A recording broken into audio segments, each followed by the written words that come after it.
जय गुरुदेव। श्री मात्रे नमः। स्वागत है आप सभी का अंतर्याग चैनल पर। पिछली वीडियो में हमने अपने सेकंड जो हमारा ललिता सहस्त्र नाम का श्लोक है, हमने उस पर चर्चा की थी, जो कि कुछ इस प्रकार था। उद्यत भानु सहस्त्राभा चतुर्बाहु समन्विता राग स्वरूप पाषाढ़्या क्रोधाकारांकुशोज्वला। आज हम इससे जो नेक्स्ट हमारा तीसरा ध्यान श्लोक हमको प्राप्त होता है, आज हम उसके ऊपर चर्चा करने वाले हैं। मनोरूपेक्षु कोदंडा पंच तन्मात्र सायका निजारुण प्रभापूरा मज्जत ब्रह्मांड मंडला।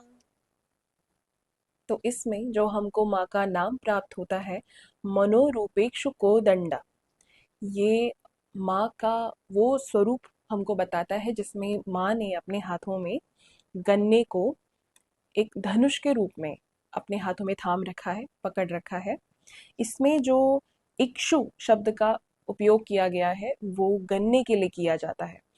को दंड, इसका मतलब होता है दंड, एक जो डंडा होता है उसका एक जो तना होता है गन्ने का। मनोरूपेक्षु, तो जो वो गन्ना है माँ के हाथ में, वो हमारे मन को प्रदर्शित करता है। तो जब हम यहाँ पे अपने मन को दर्शाते हैं, तो मन में उठने वाली जो धारणाएं होती हैं वो होती है एक संकल्पा और एक होती है विकल्पा। संकल्पा से तात्पर्य होता है विचारों में दृढ़ता होना, एक क्लियरिटी होना कि ये काम होना है और इस तरीके से होना है। वहीं विकल्पा की जब हम बात करते हैं, तो विकल्पा में हमारे मस्तिष्क में कई तरह की उलझनें होती हैं जिन चीज़ों को लेकर हम क्लियर नहीं होते हैं। जब हम विकल्पा की बात करते हैं तो ये हमारे मन में अ, एक लैक ऑफ क्लियरिटी, जो कि दृढ़ता की कमी होती है, हम बहुत ज़्यादा भटकाव होता है, इन चीज़ों को प्रदर्शित करता है। तो जो हमारा मन होता है वो 5 इंद्रियों से चलने के कारण बहुत जल्दी भ्रमित होता है। 5 इंद्रियां रस, रूप, गंध, शब्द और स्पर्श होते हैं। जब भी हम अपने इन 5 इंद्रियों के द्वारा किसी भी घटना को होते हुए देखते हैं, तो हम अपने मन में, अपने मस्तिष्क में एक उसकी प्रतिक्रिया बना लेते हैं, उसकी एक धारणा बना लेते हैं, जो कि एक अच्छी धारणा भी हो सकती है, जो कि एक खराब धारणा भी हो सकती है। तो इस प्रकार इन 5 इंद्रियों द्वारा हमारे मस्तिष्क को सूचनाएं जाती हैं, जो कि हमारे मन में, हमारे मस्तिष्क में धारणाएं बनाती हैं। तो जो माँ के हाथ में ये गन्ने का दंड है, तो ये अगर आप गन्ने को देखो तो वो उसका जो ऊपर का टिप होता है वो थोड़ा सा सॉल्टी होता है, थोड़ा नमकीन होता है अलग से। और जब आप उसमें गहराई से उसको थोड़ा नीचे टेस्ट करते जाते हो, तो वो मीठा होना शुरू हो जाता है। तो इसी प्रकार से जब हम लोग क्रिया करते हैं, योग करते हैं, मेडिटेशन करते हैं, तो इसका काम होता है आपके मन को बांधना, आपके मन को शांत करना। योग को बहुत अलग अलग चीज़ों में डिफाइन किया गया है, और योग का जो असली कार्य होता है वो आपके दिमाग को और आपके चित्त को बिल्कुल शांत करके उसे पर ब्रह्म तक पहुंचाना होता है। भगवत गीता में भगवान कृष्ण ने बहुत सुंदर ये बात कही थी कि किसी भी इंसान का जो सबसे महत्वपूर्ण, सबसे बड़ा मित्र हो सकता है, वो उसका अपना मस्तिष्क हो सकता है। और अगर कोई उसका सबसे बड़ा शत्रु हो सकता है, तो वो भी मस्तिष्क ही हो सकता है। इसके साथ भगवान श्री कृष्ण ने एक बात और कही थी, वो ये थी कि हमारा मस्तिष्क एक बहुत अच्छा हमारा सर्वेंट है, गुलाम है। बट वहीं अगर स्वामी बन जाए, मास्टर बन जाए हमारा, तो ये एक बहुत बुरा स्वामी होता है। तो ये काम माँ के बाएं हाथ का खेल है, क्योंकि माँ के बाएं हाथ में ये गन्ना हमें देखने के लिए मिलता है। तो जिन इंद्रियों के द्वारा हमारा मस्तिष्क, हमारा मन गुलाम हुआ रहता है उनका, ये माँ के हाथ, बाएं हाथ का खेल है। माँ के बाएं हाथ में ही वो सब कुछ कंट्रोल में रहता है, क्योंकि जब आप गन्ने का रस निकालते हैं तो वो मीठा ही होता है। तो ये मीठा रस जीवन का हमारे मस्तिष्क का जो ज्ञान है, ये उस मीठे माधुर्य रस को प्रदर्शित करता है। के हाथ में ये मीठा गन्ना है, ये रिप्रेजेंट करता है माँ मातंगी को, जो कि माँ की एक सेनापति हैं, और आप उन्हें सरस्वती माँ का तांत्रिक स्वरूप भी मानते हैं। जब आप माँ मातंगी का ध्यान करते हैं, उनका पूजन करते हैं, तो आपके जीवन में जो आपके रिश्ते होते हैं उनमें बहुत माधुर्यता आती है, और चीज़ें आपके अकॉर्डिंग ढलनी शुरू हो जाती हैं। जब आप माँ का मनोरूपेक्ष कोदंडा नाम का जाप करना शुरू करते हैं, तो चीज़ें आपके अकॉर्डिंग, आपके फेवर में होनी शुरू हो जाती हैं, और आपका मन जो होता है वो आपके अकॉर्डिंग चलना शुरू कर देता है। आप अपने मन के गुलाम नहीं होते हैं। और कहीं ना कहीं इस मंत्र के जाप के साथ जब आप ललिता सहस्त्र नाम को कंटिन्यू पढ़ते हो, तो ये सारे जो नाम इसमें माँ के आते जाते हैं, ये अपने आप में एक प्रकार की सिद्धियां देते हैं। तो जो मनोरूपेक्ष कोदंडा, ये आपको कौन सी सिद्धि देता है? तो ये आपको सिद्धि देता है दूसरे के मन के विचारों को जानने की, इंट्यूशन की। कई बार हमने बहुत ऐसे लोगों को देखा है जो चीज़ों को होने से पहले प्रिडिक्ट कर लेते हैं कि ये घटना होने वाली है। वो चीज़ों को जान जाते हैं, या दूसरे के मन के भाव को पहचान जाते हैं कि कौन उनके लिए एक सही इंसान है, कौन उनका अच्छा चाहता है और कौन बुरा। तो इस मंत्र के साथ आपके अंदर उस इंट्यूशन को माँ जगाती हैं। माँ आपको एक शुद्ध चेतना देती हैं, जो आपको जीवन में सतर्कता देता है, गलत चीज़ों में नहीं फंसने देता, और आपके मस्तिष्क को आपका शत्रु नहीं बनने देता। इसी के साथ अब हम बात करते हैं माँ के अगले नाम पर, जो कि है पंच तन्मात्र सायका। पंच से अर्थात होता है पांच। तन मात्र से आपका तात्पर्य होता है जो हमारी पांच इंद्रियां हैं। और सायका, सायका से तात्पर्य आपका यहाँ पर है पंच तन्मात्र, जो बाण है माँ के हाथ में।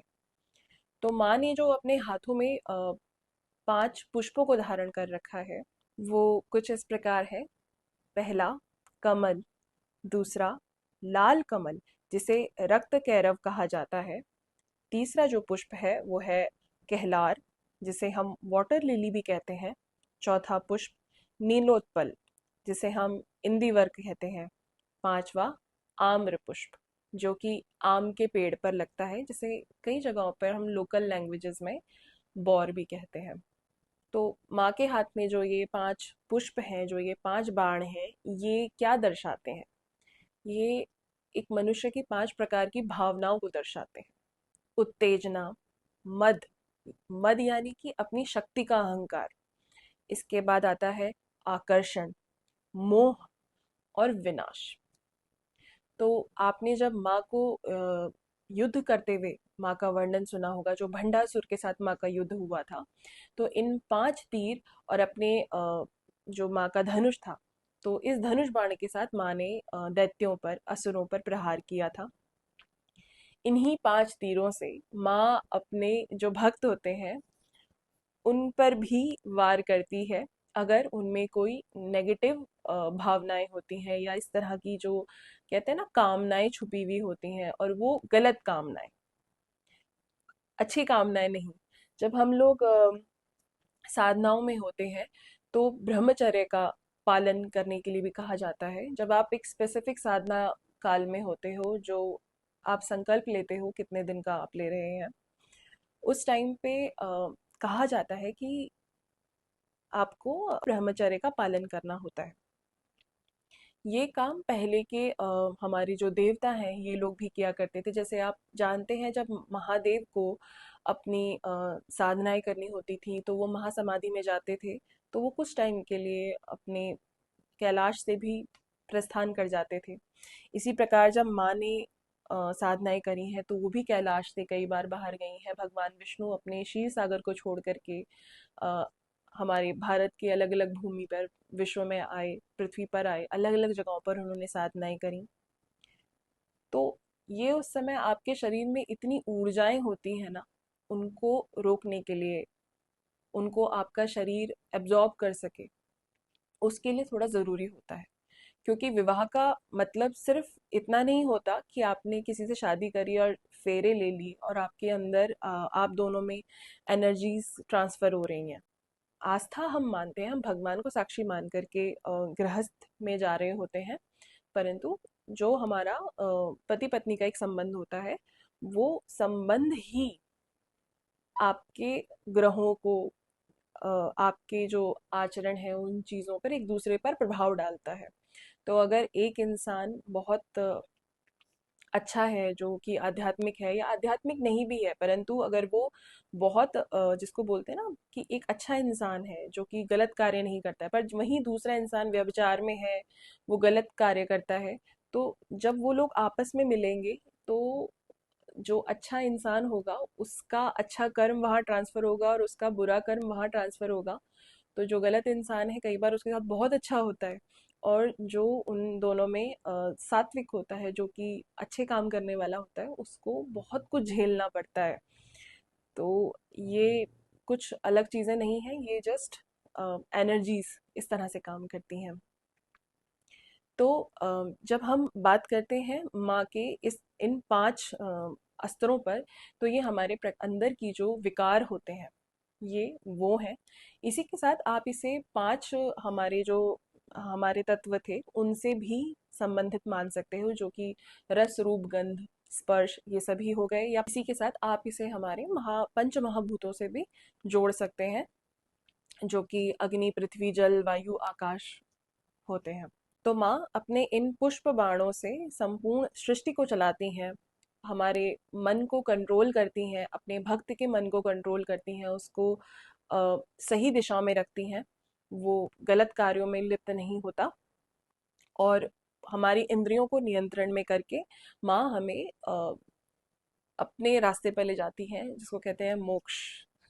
हम माँ की तरफ आगे बढ़ते हैं, न बजाय गलत कार्यों में जाने के। पर वहीं शादी करना गलत नहीं है। लोग अक्सर ये सोचते हैं कि अगर आध्यात्म में आ रहे हैं तो अ, शायद सब कुछ छोड़ना पड़ता है, गृहस्थी छोड़नी पड़ती है। ये ज़रूरी नहीं है। हमारे धर्म में सबके लिए अलग अलग यात्राएं हैं। गृहस्थ भी साधनाएं करते हैं, और संन्यास जो ले लेते हैं, उनका अपना एक पाथ होता है।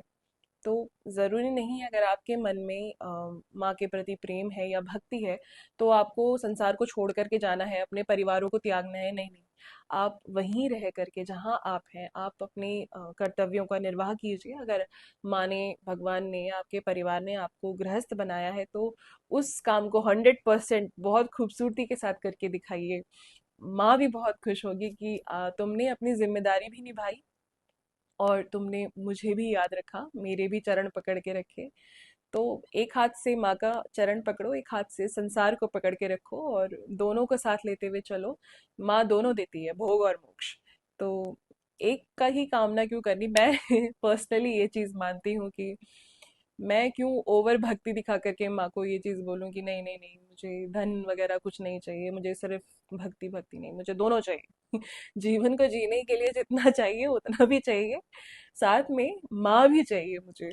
तो दोनों आपको चाहिए होता है। अगर आप संसार में आए हैं तो बिना धन के नहीं हो सकता, और माँ के बिना कुछ नहीं हो सकता है। For me. तो जब हम बात करते हैं पंच तन्मात्र सायिका, माँ के 5 बाणों की, तो वो जो 5 बाण हैं, वो किसको रिप्रेजेंट कर रहे हैं? वो रिप्रेजेंट कर रहे हैं दंडनाथिनी देवी को, दंडिनी माँ को, जो कि माँ वाराही है। का स्वरूप इतना एग्रेसिव है कि वो उस एग्रेशन के साथ, जो हमारे माँ के भक्त होते हैं, उनकी 5 इंद्रियों पर वो कंट्रोल करती हैं, वो उनको भटकने नहीं देती हैं, और वो दंडनीय है। तो अगर आप कोई गलत कार्य करेगा तो वो दंड भी भुगतेगा। तो पंच तन्मात्र सहायिका के साथ माँ वाराही हमारी 5 इंद्रियों पर अपना कंट्रोल करती हैं, और हमें जो सांसारिक जो माया है उसमें पूरी तरह से लिप्त नहीं होने देती हैं। हम लोग माया के चक्कर में पड़ करके ऐसी चीजों के प्रति आकर्षित हो जाते हैं जो कि शायद हमारे लिए जरूरी नहीं है। वहीं सेम टाइम पे हमारे सामने ज्ञान की चीज भी होगी, पर हम उन लोगों से, उस ज्ञान से आकर्षित नहीं होते, और माया माया के प्रभाव में आकर के ऐसी गलत चीजों के प्रति हम आकर्षित हो जाते हैं और अच्छे लोगों को, अच्छे ज्ञान को छोड़ देते हैं। तो मावारा ही दंडनी है। तो वो उस अपने दंड के साथ आकर के हमें वापस से माया में पूरी तरह से लिप्त नहीं होने देती। तो इसी के साथ जब हम ललिता सहस्त्र नाम का पाठ करते हैं, तो ललिता सहस्त्र नाम को अपने आप में एक ग्रंथ की उपाधि दी गई है। इसमें जितने भी आपके बीजाक्षर हैं माँ के, उन सभी को बहुत बहुत सावधानी के साथ छुपाया गया है। ये अपने आप में श्री विद्या है। ये अपने आप में तंत्र की सर्वोच्च रचना है। तो जब हम लोग आठवां माँ का नाम पढ़ते हैं, उसमें ह्रीम बीज को, जिसको हम माया बीज बोलते हैं, उसको छुपाया गया है। निजारुण प्रभा पूरा मज्जत ब्रह्मांड मंडला। इसमें निज से अर्थात है अपने, निजारुण, अरुण। तो माँ का जो हमको लाल वर्ण प्राप्त होता है, तो लाल माँ का हमको वर्ण इसलिए बताया जाता है क्योंकि आप जो भी ब्यूटीफुल चीज देखते हो, उसमें लाल रंग आपको सबसे ज्यादा आकर्षित करता है। इसीलिए लाल गुलाब सबसे ज्यादा पसंद किए जाते हैं और परचेज किए जाते हैं अपने किसी बिलव्ड को देने के लिए। जिससे आप प्रेम करते हैं, आप उसको लाल पुष्प, लाल गुलाब देते हैं। तो अरुण से तात्पर्य लाल होता है, क्योंकि माँ को आकर्षण का सोर्स बताया गया है। ब्रह्मांड में जो सबसे आकर्षक, मनमोहक कोई अगर है, तो वो माँ है। तो निजा अरुण प्रभा, प्रभा से तात्पर्य होता है एक किरण, आभा, प्रकाश, जिसको आप कह सकते हो। निजा अरुण प्रभा पूर, यानी पूर्ण। तो माँ का स्वरूप लाल रंग की आभा से भरा हुआ है, और वो जब ब्रह्मांड में उदित होता है, मज्जत ब्रह्मांड मंडला, तो पूरा जितना ब्रह्मांड है वो माँ की लालिमा में डूब जाता है। जिस प्रकार जब सूर्य उदित होता है तो उसका वर्ण लाल होता है, तो जब सहस्त्र सूर्य उदित होते हैं तो उनका जो लाल वर्ण हमको दिखाई देता है वो माँ का रंग है। और जब वो ब्रह्मांड में उदित होता है तो पूरा ब्रह्मांड लालिमा से युक्त हो जाता है और माँ के रंग में रंग जाता है, डूब जाता है। तो इस प्रकार हमको माँ का यहाँ वर्णन प्राप्त होता है। बहुत सुंदर तरीके से इसे बताया गया है।